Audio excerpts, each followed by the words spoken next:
అలాగే దీంట్లో ధనియాల పొడి అన్నీ వేసుకొని తర్వాత ఈ టమాటాలు ఏవైతే చాప్ చేసి పెట్టుకున్నామో దీన్ని కూడా ఇందులో వేసి కుక్ చేసుకుందాం. ఈ టమాటాలు కొంచెం మ్యాష్ అయిన తర్వాతే సొరకాయ ఇవి వేసుకుందాం. ఇందులో ఈ టమాటాలు వేసి ఇలా కుక్ చేసుకుంటూ ఇప్పుడు ఈ సొరకాయకి మంత్రం వేద్దాం. సొరకాయకి మంత్రం ఏంటి అంటే, సొరకాయ చూడండి చక్కగా గుజ్జు గుజ్జులా చేశాను.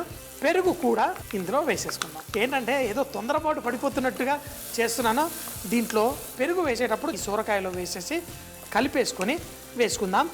ఈ సొరకాయ భర్త పర్ఫెక్ట్గా టేస్టీగా వచ్చేస్తుంది. దీంతోపాటు మనం సన్నగా తరిగిన కొత్తిమీర కూడా ఇందులోనే వేసేసుకోండి. సన్నగా తరిగిన కొత్తిమీర కొంచెం కాదు, చాలా ఎక్కువగా వేస్తున్నాను. టేస్ట్కి టేస్ట్, హెల్త్కి హెల్త్. ఇప్పుడు చూడండి ఇందులో సొరకాయ అన్నీ పర్ఫెక్ట్గా వేసుకొని ఈ సొరకాయ భర్త చేసుకుందాం. మీరు ఒక వంకాయ భర్తలో దేంట్లో అయినా ఈ పచ్చి బఠానీలు ఉంటే కూడా మంచి టేస్ట్ వస్తుంది. ఈ ఉడికిన బఠానీలు కూడా ఇందులో వేసి కుక్ చేసుకుందాం. ఈ టమాటాలు లైట్గా మ్యాష్ అవ్వాలి, మరీ ఓవర్గా డిసపియర్ అయిపోకూడదు. మరొక్క నిమిషం పాటు పెట్టి ఈ గుజ్జును అందులో అంతా వేద్దాం. టమాటా లైట్గా కుక్ అయిన తర్వాత ఇందులో మన సొరకాయ గుజ్జుని వేసేసుకుందాం. ఇప్పుడు ఇవంతా కలిసిన తర్వాత గుజ్జు కూర రెడీ అవుతుంది. దీన్ని చపాతీలతోటి వాటితో తింటే చాలా మంచి టేస్ట్ వస్తుంది. ఇందులో కొంచెం మనం వేసుకునేటప్పుడు కొంచెంగా నూనె ఎక్కువగానే వేసుకున్నాను, ఎందుకంటే ఈ గుజ్జు కూరలో అలా ఉన్నప్పుడే మనం చపాతీలతో తినగలుగుతాం. ఇలా అంతా వేసుకొని చక్కగా కలిపేసుకుందాం. కలిపేసి ఒక్క 2 నిమిషాల పాటు దీన్ని కుక్ చేసుకుంటే మీకు భలే రుచికరమైన చాలా టేస్టీ ఈ డిష్ రెడీ అవుతుంది. దీంట్లో టాటా సాల్ట్ వేసేసుకుందాం. వేసుకొని చక్కగా కలిపేసుకుందాం. ఈ గుజ్జు వేసిన తర్వాత మరి ఎక్కువసేపు కుక్ చేయక్కర్లేదు. అందరూ ఇలా చూసి ఏంటి కూర ఇంత రుచిగా ఉంది. ముఖ్యంగా మీరు పరాటాలతోటి, రొట్టెలతోటి, రుమాలి రొట్టెలతోటి దేనితోటైనా ఈ కూర ఎంజాయ్ చేయొచ్చు. పర్ఫెక్ట్గా మన ఈ గుజ్జు కూర రెడీ అయిపోయింది. టేస్టీగా తయారైంది. ఆ పెరుగులోని మంచి సువాసన, ఈ టమాటాలు అన్నీ కలిపి ఒక మంచి డిష్ రెడీ అయింది. ఈ పచ్చి బఠానీ, ఈ మిరపకాయలు అన్నీ తాకుతూ చక్కగా ఉంటుంది. తింటూ ఉంటే ఎంతో జ్యూసీగా ఎంతో బాగుంటుంది. అయితే సొరకాయని, బీరకాయని మ్యారో ఫ్రూట్ అంటారు, ఎందుకంటే జ్యూసీగా చక్కగా ఉంటుంది. ప్రతి బైట్లో మనకి అన్నీ కలుస్తాయి. ఏంటంటే మన టమాటాలు చాప్ చేసి వేసాం, అల్లం వెల్లుల్లి పేస్ట్ వేయలేదు, చాప్ చేసి వేసాం. అలాగే పచ్చిమిరపకాయలు చాప్ చేసి వేశాను, ఉల్లిపాయలు చాప్ చేసి వేశాను. అన్నీ ఏది ఎక్కువగా కుక్ చేయలేదు, ఏది తక్కువగా కుక్ చేయలేదు, అన్నీ పర్ఫెక్ట్గా. వీటన్నిటినీ సమ్మేళనంలో మన సొరకాయ ఒక భర్త అంటే గుజ్జు కూర. మనం వంకాయతో చేస్తాం, ఈరోజు అదే సొరకాయతోటి పెరిగేసి చక్కగా చేసాం. మంచిగా గుజ్జు కూర వచ్చింది. ఇలాంటి కూరలు మన గెస్ట్లు వచ్చినప్పుడు అప్పుడిప్పుడు చేయండి, చాలా సంతోషపడతారు. ఎందుకంటే ఇవి తింటే మనకి ఒక మంచి ఫీలింగ్ కలుగుతుంది. పిల్లలు అందరూ తిని చక్కగా ఎంజాయ్ చేస్తారు. బాగా వేడిగా ఉంది, పొగొస్తుంది, పూజకు వాడుకుంటారు కొంచెం ఎక్కువనే.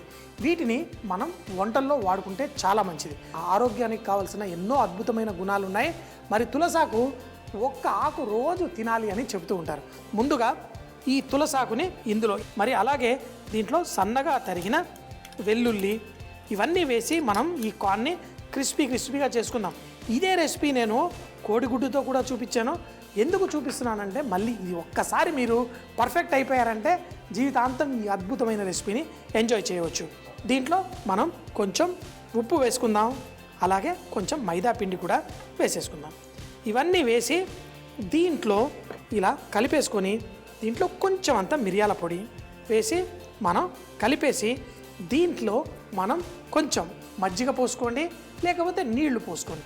మజ్జిగ పోసుకుంటే ఇది యాసిడిక్ ఉంటుంది. మళ్ళీ తర్వాత పిండిలో కొంచెం మనం బేకింగ్ పౌడర్ కలుపుతాం, దానికి ఫాస్ట్ రియాక్షన్ ఉంటుంది. అందుకనే మజ్జిగ వాడుతున్నాను. మీరు కావాలి అంటే నీళ్లు పోసుకుంటే కొంచెం ఒక చుక్కడు నిమ్మకాయ రసం వేసుకుంటే బాగుంటుంది. దీంతో మనం ఒక చిక్కటి పేస్ట్, మనం ఎప్పుడు ఒక దోసపిండి వేసుకుంటే దోసపిండి ఎలా ఉంటుంది అంత మరీ పలసగా చేశారనుకోండి మళ్ళీ ఈ రెసిపీ మీకు పనికిరాదు. సో కాబట్టి ఇందులో మన తులసాకు అన్నీ వేసాము. ఇప్పుడు దీనికి కావాల్సినంత మజ్జిగ కూడా వేసేసాను. దీన్ని చక్కగా కలిపేసుకుందాం. దోసపిండి కంటే కొంచెం అంత చిక్కగా ఉన్నా పర్లేదు. ఇలా కలిపేసి ఇది పక్కన పెట్టేసుకుందాం. దీని రుచి మంచిగా ఆ తులసాకు ఆ వెల్లుల్లి పర్ఫెక్ట్గా సెట్ అయింది. ఇది పక్కన పెట్టేసుకుందాం. ఇప్పుడు ఈ కార్న్ని కట్ చేసుకుందాం. ఈ కార్న్ని కూడా మీరు ఫస్ట్ ఇలా మొత్తం పూర్తిగా కట్ చేయకండి, ఇలా కొంచెం కట్ చేసుకొని పెట్టేసుకుంటే సరిపోతుంది. ఇంకొక సైడ్లో కూడా మనం ఈ కార్న్ని ఇదే విధంగా సెంటర్లో కట్ చేసుకుందాం. ఇప్పుడు మన ఈ కార్న్ చక్కగా ఇలా అయింది. అయితే పర్ఫెక్ట్గా ఏదైతే వచ్చిందో దాన్ని ఇలా పక్కకి ఇలా అనేసి ఈ రెండింటిని ఇలా పట్టుకొని చూడండి. ఇప్పుడు ఇదేదో రాకెట్లా ఉంది. ఈ రెండింటిని ఇలా పట్టుకొని ముంచి మనం ఫ్రై చేసుకుంటే ఇది పెద్దగా క్రంచీగా చాలా అద్భుతంగా చూడడానికి కూడా బాగుంటుంది. వీటిని రెడీ చేసేసి మిగతా అన్ని పెట్టేసుకున్నాను. దీన్ని ఫ్రై చేసుకోవడానికి మరి మిగతా మైదా పిండితో కోటింగ్ దీంట్లో వేస్తాం కాబట్టి మైదా పిండి అలాగే మన టాటా సాల్ట్ కూడా కొంచెం ఇందులో వేసేసుకుందాం. ఇందులో కొంచెం టాటా సాల్ట్ కూడా వేసి కలుపుకుందాం. బ్రెడ్ క్రమ్స్లో కొంచెం ఉప్పు ఉన్నా కొంచెం అంత వేసుకుంటే బాగుంటుంది. అలాగే దీంట్లో మనకి కొంచెం అంత జీలకర్ర పొడి, అలాగే మిశ్రమాన్ని మనం ఎప్పుడైతే ఈ పిండిలో దొర్లిస్తామో ఈ పిండి కరకరలా రావడం కోసం ఇందులో కొంచెం అంత సోడా కూడా వేసేసుకుందాం. సోడా వేసి చక్కగా దీన్ని కలిపి పెట్టుకుందాం. ఇంకా చక్కగా అందంగా చూడడం కనిపించడం కోసం మనం ఈ పార్స్లీ అనేది మనం కొత్తిమీర మనం ఎలా వాడుకుంటామో విదేశాల్లో వాళ్ళు ఈ పార్స్లీ వాడుకుంటారు. దీన్ని రఫ్గా చాప్ చేసేసి మనం ఈ పిండిలో వేసి కలిపేసుకుందాం. చూడండి, ఇప్పుడు ఇది ఈ పకోడీలు చూడ్డానికి కూడా కొంచెం మంచి రంగుతోటి పర్ఫెక్ట్గా ఉంటాయి. ఇలా కలిపిన మిశ్రమాన్ని ఇది మీరు కోడిగుడ్లతో చేసుకోవచ్చు, పన్నీర్తో చేసుకోవచ్చు, దేంతో చేసుకున్నా అద్భుతంగా ఉంటుంది. అంతా రెడీగా ఉంది. ఇప్పుడు మనం ముంచి ఫ్రై చేసుకోవడమే. మొక్కజొన్న చిన్న జాతికి చెందిన ఈ బేబీ కార్న్ని బోల్డ్ స్టిర్ ఫ్రై డిషెస్లో చైనీసు అది వాడుకుంటారు. అంతేకాకుండా దీన్ని క్యాండిల్ కార్న్ అని కూడా అంటారు. అంటే చూడ్డానికి ఏదో క్యాండిల్ లాగా ఉంది కదా, దీన్ని క్యాండిల్ కార్న్ కూడా అంటారు. ఇది 4 ఇంచుల నుంచి 10 ఇంచుల వరకు చక్కగా మనకి మార్కెట్లో దొరుకుతాయి. మనకి కావాల్సిన విధంగా తెచ్చుకొని చేసుకోండి. మన నూనె వేడిగా అయిన తర్వాత దీన్ని ఇందాక చెప్పినట్టు దీంట్లో మన బ్యాటర్లో ముంచేసి మనం కోటింగ్ చేసుకుందాం. మరీ ఎక్కువగా పిండి వేయాలని ఏం లేదు. చక్కగా దీన్ని చేసుకొని దీన్ని ఇదే విధంగా మనం ముంచుదాం. అయితే ఇది చేసేటప్పుడు మేము హోటల్లో చేసిన దీన్ని పర్ఫెక్ట్గా కోటింగ్ చేయడానికి ట్రై చేస్తాం. ఇలా చేసుకొని దీన్ని మనం ఫ్రై చేసుకుంటే పర్ఫెక్ట్గా ఉంటుంది. ఈ విధంగా పువ్వుల్లా వచ్చడానికి ఆస్కారం ఉంటుంది. సో అదేవిధంగా మనం తీసుకొని ఒక్కొక్కటి పిండిలో మనం చక్కగా ముంచేద్దాం. ముంచిన తరువాత వీటిల్ని కావలసిన విధంగా తీసుకొని ఈ పిండిలో వేసి దొర్లించి ఫ్రై చేసేసుకుందాం. ఇలా చేయడం వల్ల మనకి ఈ కార్న్ టేస్టీగా అలాగే చాలా క్రిస్పీగా కూడా వస్తుంది. ఇలా చేసి ముందు ఇలా వేసేసి ఫ్రై చేసుకుందాం. అంటే ఆర్డర్కి 2, 3 ఇచ్చినా మాకు బాగుంటుంది. మరి కొంచెం చిన్నగా ఉంటే కొన్ని ఎక్కువ పడుతుంది. మరి మీకు ఈ విధంగా ఫ్రై చేసుకొని ఈ కార్న్ని వడ్డించేసి బేబీ కార్న్ ఏదైతే ఉందో చూడండి, మంచి బంగారు రంగు వచ్చేంత వరకు చక్కగా ఫ్రై చేసేసుకొని మనం ఇలా పేపర్ టవల్ మీద తీసేసుకుందాం. ఇవి ఇలా కొమ్ములు వచ్చినట్టుగా భలేగా చక్కగా మెరుస్తూ ఉన్నాయి. మన బేబీ కార్న్ ఒక్కొక్కటి ఇంత చక్కగా ఎంత అద్భుతంగా పర్ఫెక్ట్గా ఉన్నాయి.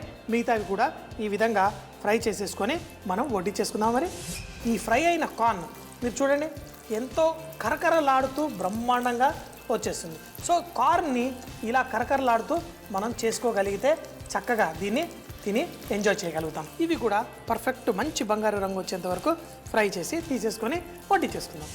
మంచిగా బంగారు రంగు వచ్చేంత వరకు ఫ్రై చేసుకుందాం. వీటిని ఫ్రై అయిపోయిన తర్వాత వీటిని చక్కగా కరకరలాడుతూ దీంట్లో ఏంటి అంటే క్రిస్పీగా వస్తుంది.